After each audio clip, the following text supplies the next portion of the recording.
At night at the round table, coming for you.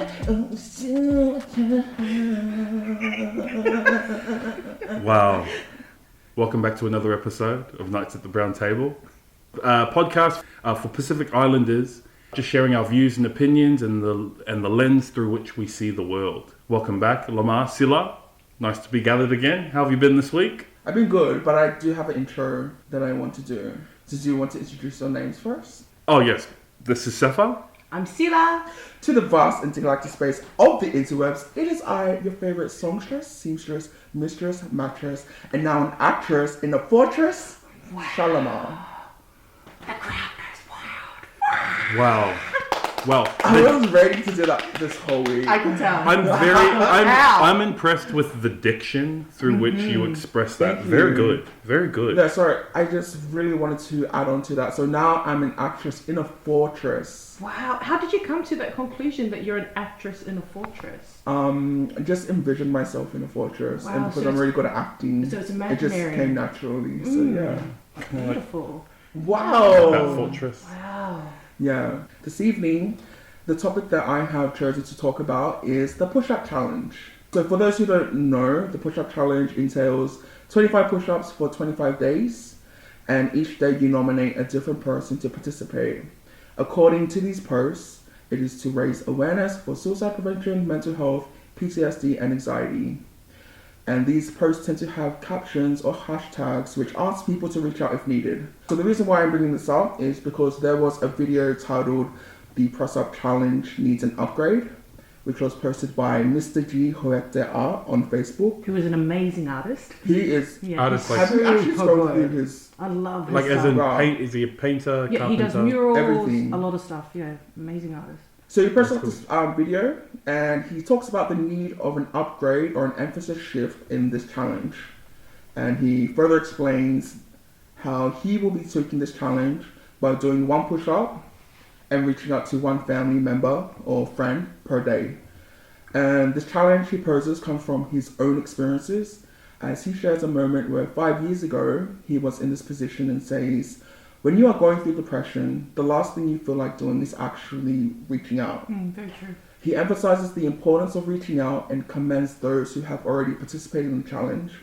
And I think it's also important to also highlight he is coming from a place of compassion, not only from his personal experiences, but from the loved ones he has lost. For me, I don't see anything wrong with it. Like, I noticed that a lot of people are just doing the copying and paste. And for me, I think it's awesome. Some, they don't feel the need to either add, usually they just tag someone. And a lot of the people that I've been seeing do the push-up challenge have been like older Samoan men. And for me, I love it. Like the fact that they're just doing this.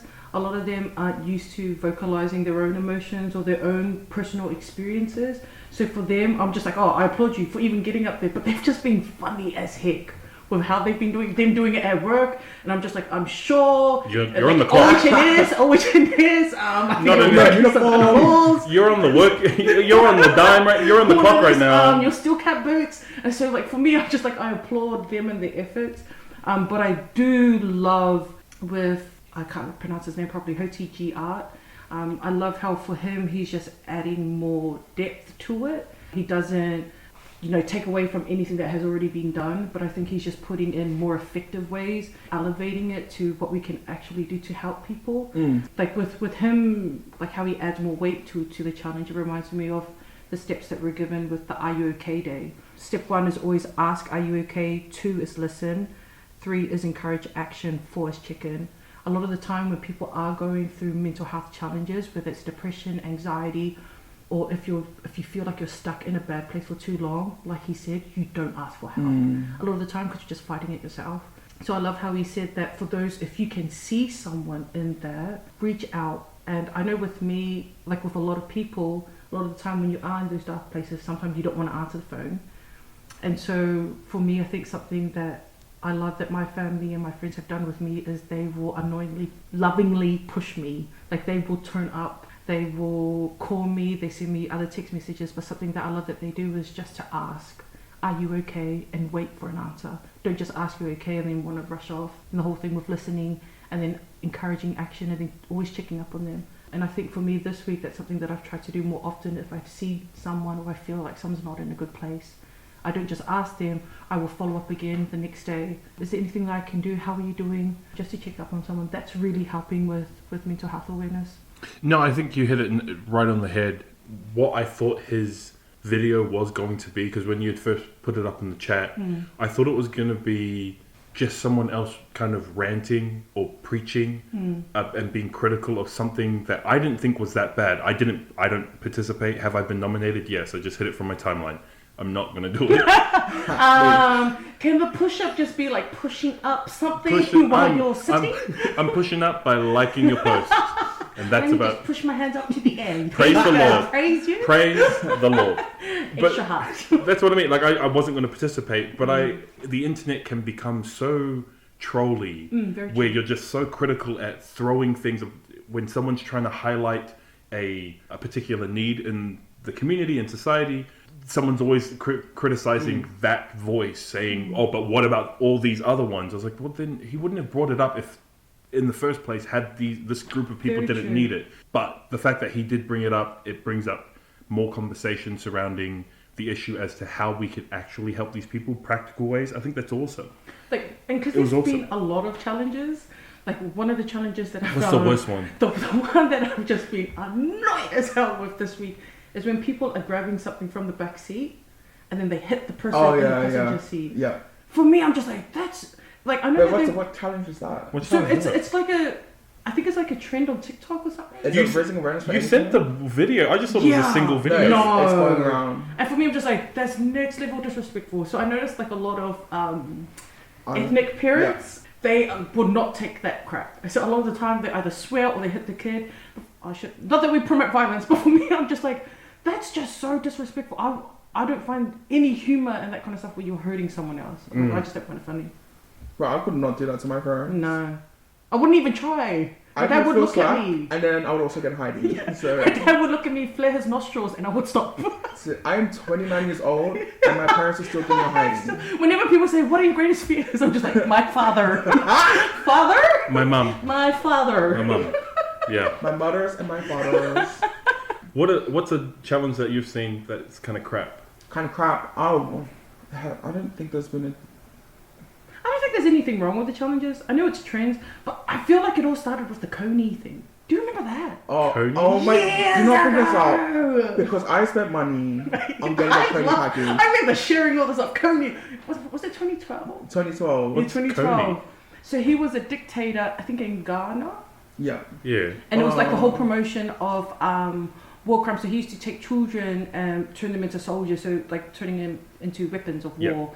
So it was the whole thing of bringing him to, like, they need to catch him so that he can be held accountable for war crimes. Like, that was the whole thing. And so that was kind of like in my mind, the first campaign that just like went huge on social media. Yeah. So it went from that, then there was the MLS challenge, the ice water bucket. I thought that was cool. But did anyone actually look into MLS? Okay, I made a one-time donation of $10, and I hope that wherever it went, I mean, I prayed before I donated but I felt like with those trends and those challenges, it did make some people look into it. So it did raise awareness.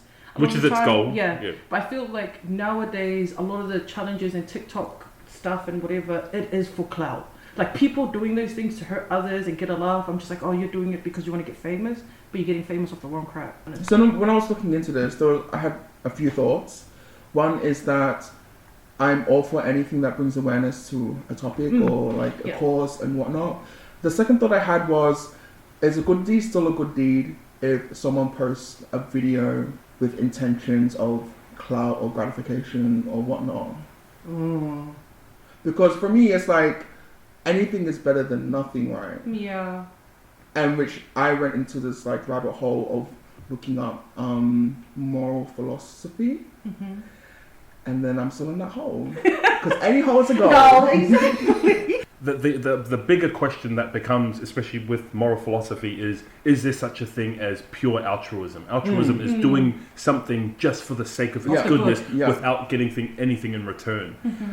But the thing for me is, like, I've seen, like, I can't help but think of a lot of people in my life where I feel like they have been a true testament of doing things just because they love me, or just because it's something that they feel is right. And I've seen a lot of people do the same things for others. So for me, it's hard for me to comprehend that someone would own like that full stop. People only do it for gratification. I don't know. Say love.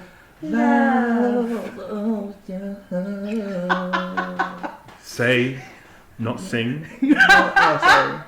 So why are people doing push-ups anyway? In my research, there is actually a website called thepushupchallenge.com.au.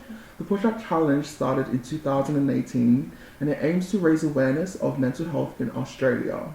This year, the push-up challenge highlights the devastation number of Australian lives lost to suicide in 2018. So in this year's challenge, for the push-up challenge, they wanted to do 3,046 push-ups.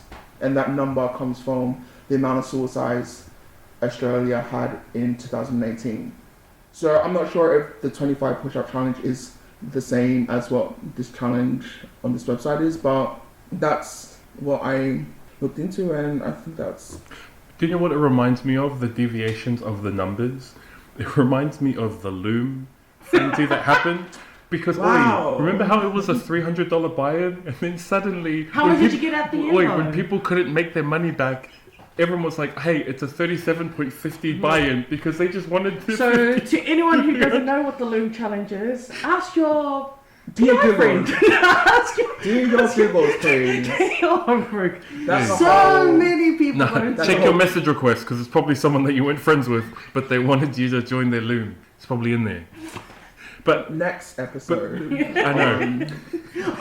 Join my loom. No, but that's what it reminds me of. Is just because there's the 25 a day for 25 days, but then there's the C10 do 10 tag 10. To me, the C10 do 10 tag 10 is because you couldn't do 25 and you couldn't do it for 25 days. So that's why they cut it down so that more people could participate. It's true though, because the one... It's that. It's true. But anything is better than nothing. So whether you do 1, 10 or 25... Or you just watch people and you clap, you've done your part. I liked. Just like. I liked. Like the post. That's a boost in the newsfeed. Exactly. I did my part.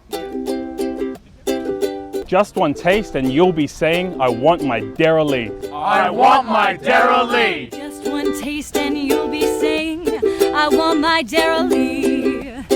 Just one taste and you'll be saying, I want my Dairy. Sorry. Jeez Louise. Today's segment is going to be called Story Time. My mate, his name's Offa.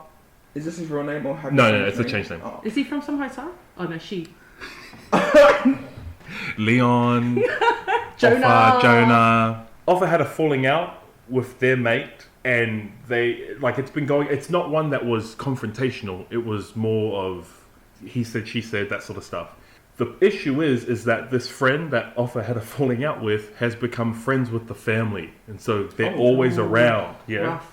and so it reached a level of intensity where he was like, I just don't want to be around them, and so even though they're always around the house, he kind of just stays in his room, blah blah blah. So he messages me, and he's like, "Oi, guess what happened?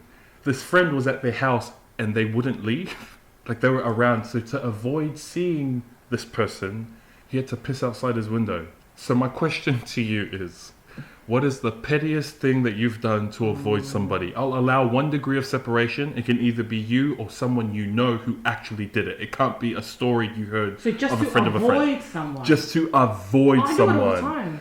But what's the pettiest thing you do? Because for me, I do it a lot of the time. I'm not a big fan of small talk with people I'm not. That I just consider acquaintances. I agree. So a lot of the time, if I see them at the shops, I pretend I can't see them, and I expect them to pretend they can't see me. I just don't want to do that. Oh, hi, how are you doing? But they really don't care, and I really don't care. But are you? Because some people are bad at it, where they make eye contact first and then they look away. Are you good at that, or do you just avoid? I just pretend I can't see them. Straight away. Okay. So what I do remember is one of my friends. He said that he was on the bus, and there was someone that he saw. He didn't want to. He couldn't avoid because the bus is small, and so he said that he saw him, But because once you lock eyes, so he pretended that he was daydreaming, just stared at the person in the eye, the person stared him in the eye, and then just slowly looked up the window to pretend it was just all daydreaming. And I was just like, So for me, that's probably where I was just like, okay, that's your acting skills. You deserve not an Oscar, not an Emmy, but an Aria. A Logie. Yeah, a Logie. A Logie. A Logie Wow. even, yeah. You deserve one of those. Can I just say I'm thriving in COVID-19. So this whole quarantine isolation thing has given me the opportunity to not come up with an excuse to hang out with people. You just cough when they call. I just don't pick up the phone. Wow. That level. It's harder to come up with an excuse though. Why you No. haven't answered the phone? So for me, my go-to is, I was asleep. I'm not asleep. I'm watching Netflix. How soon after do you respond? I respond the next day. Oh. You were I asleep for messaged 24 him. hours. Sorry, I was asleep. I was just watching Utred. It's me, Utred get Utred. baptized. Slow motion. I'm gonna baptize you. Slow motion. In the past, has there ever been a situation where you're caught with your pants down, so to speak? Or unless it's a literal situation. That's what she said. Have you ever been caught out in a lie? Oh yeah. I feel like a good story's No, coming. it's not.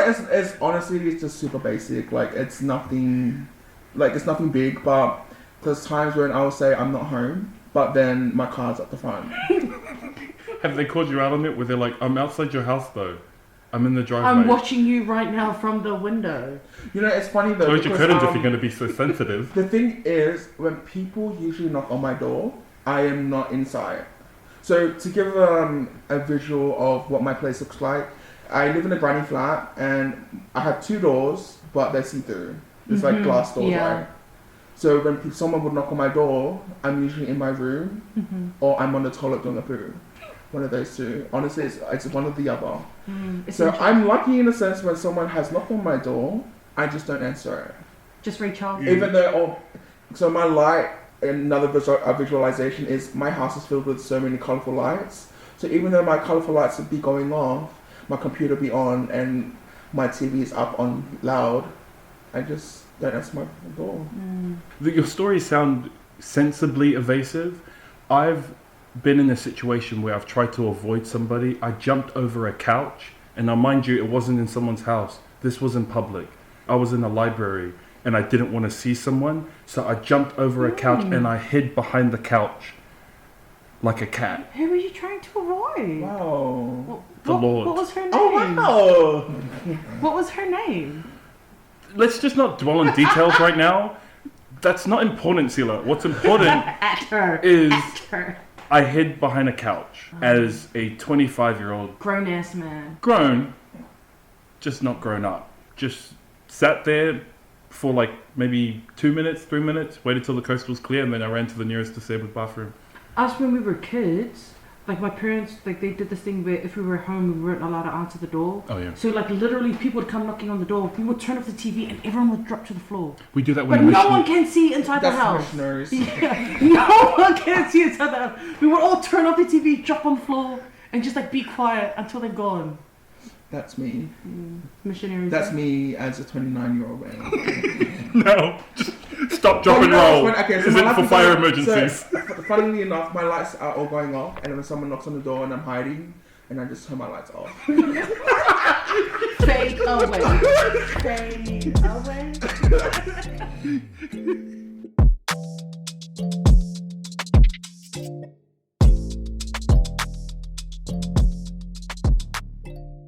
Okay, cool. So, because I'm super prepared, Wow. the game I've done is the same from last week. So it's the questions. So we're just going to go around, grab one, answer it, go as deep as you want or as on the surface as you want. We will start with Lamah.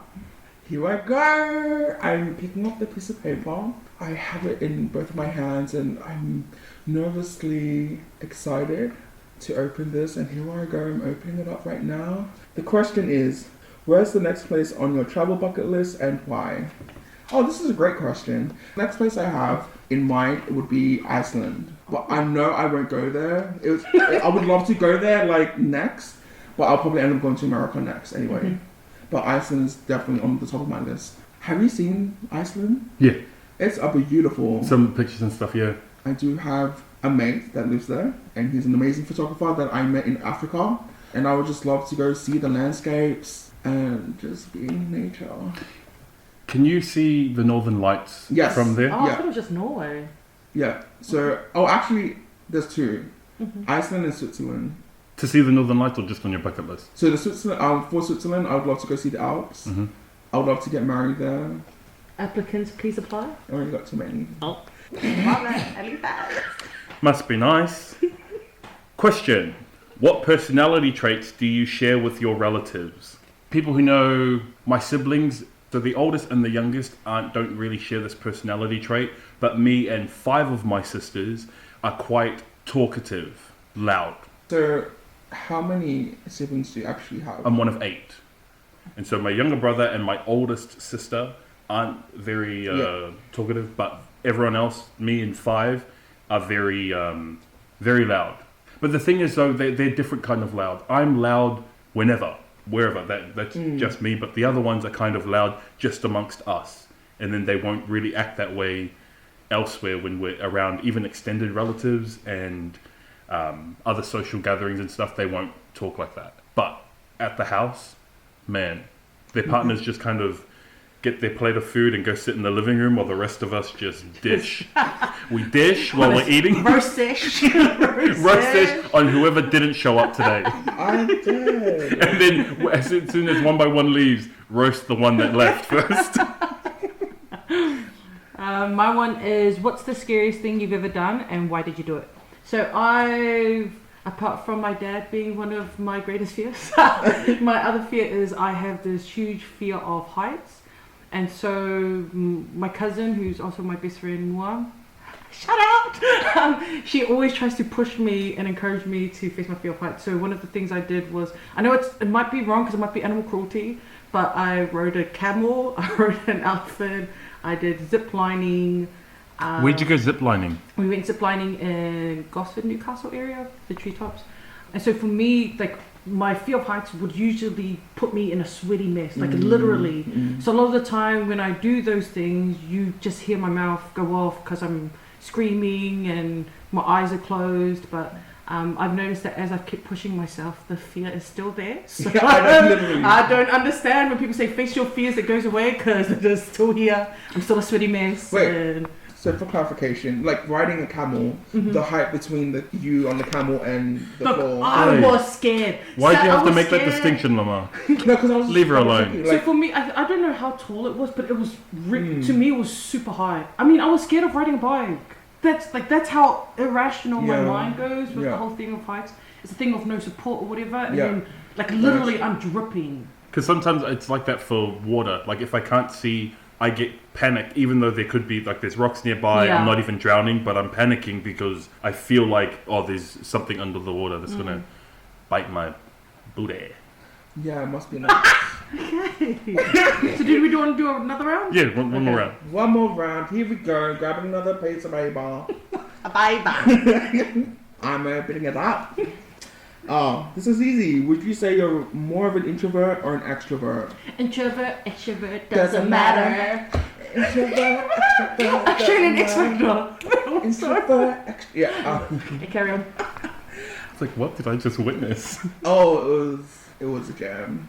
That was introvert, extrovert. Sorry, going back to the question. Would you say you're more of an introvert or an extrovert? I am an introvert, for sure. I'm an introverted extrovert. I can do well in social settings. However, they are very exhausting for me, to the point where if I am out in social settings that are very exhausting, I would hibernate by myself weeks on end before I can come back out again and flourish. Doing something like this with Sila and I, is it taxing on you? So I prefer more intimate gatherings over like a social fiasco of like so many people. So definitely I thrive in these types of environments. I also thrive in the social settings. Like a lot of people know me as someone who is very out there, who is jungle kitty, who's very into and that ass. But at the same time, I need to be by myself to recharge. Yeah. Thanks. My question is, do you have any pet peeves and what are they? As in, do I possess them or do What are you, the pet peeve? No. Wasn't going to go there, but now that you've opened that box, Oh, sorry. sounds like you wanted to get something off your chest, Looks like I Sila. have a lot of cough, you know. Like, what is something that other people do that you just find annoying? You're just like, oh, that just irks you the wrong way. Oh, okay. There's two levels to this. One, if I don't think you're very smart, this is very judgmental of me. But if I don't think you're very smart, you're on the radar. You can see it in your face. You can kind of see it. I just kind of roll my eyes whenever that person talks. However, I get more annoyed when that person is talkative. So when they insert themselves in conversations that I think are way out of their depth, just hold your horses, don't speak, because you're hindering the flow of this conversation, especially if there's other people there that I think have so much to contribute. I want to hear from them. But yeah, that's a pet peeve of mine. My one is, at a party, where can someone find you? For me, I'm always on the dance floor. I was gonna say this. I'm on the always dance floor, dancing. sis. Always. I love dancing. So I'm always either dancing, or if I see someone by themselves, then I usually go talk with them, because, you know, we all know the feeling. So I love dancing. Yeah. Oh, that's fun. Well, thank everybody for listening in. And just before we go, we have an Instagram. We're on Instagram. It's Nights at the Brown Table _ So next week with our Q&A, if you have any questions or any topics that you want us to speak on, message us there, or we even put up stories, or follow us on Instagram. And on top of that, if you have any requests for me, if you want me to sing, Exactly. or if you want me to do really cool sounds, let me know. Like, challenge him. Like, Yeah. this is a serious call to arms. Because I'm I really love good. this. You challenge him. Challenge him. Give him certain Challenge noises. me down. This is the new challenge. Exactly, the Shalamah challenge. Yeah. What type of noises, what type of songs you want him Yeah. to sing. I can rap, I'm a singer, Yeah. songstress, sing. Subscribe to his OnlyFans. There is a payment that you will. Whoa. So please contact us with your CCV, your account, your card number, and the expiry date. Thanks. All proceeds go to the Push Up Challenge website. So please donate to a good cause. Now sing us out with a sample. Oh yeah, tonight was the night at the brown table. And we are going to a piece of food. Goodbye to you. Goodbye to me. Why are you laughing? Goodbye to you. Goodbye to me. Until next week. Wow. Yeah.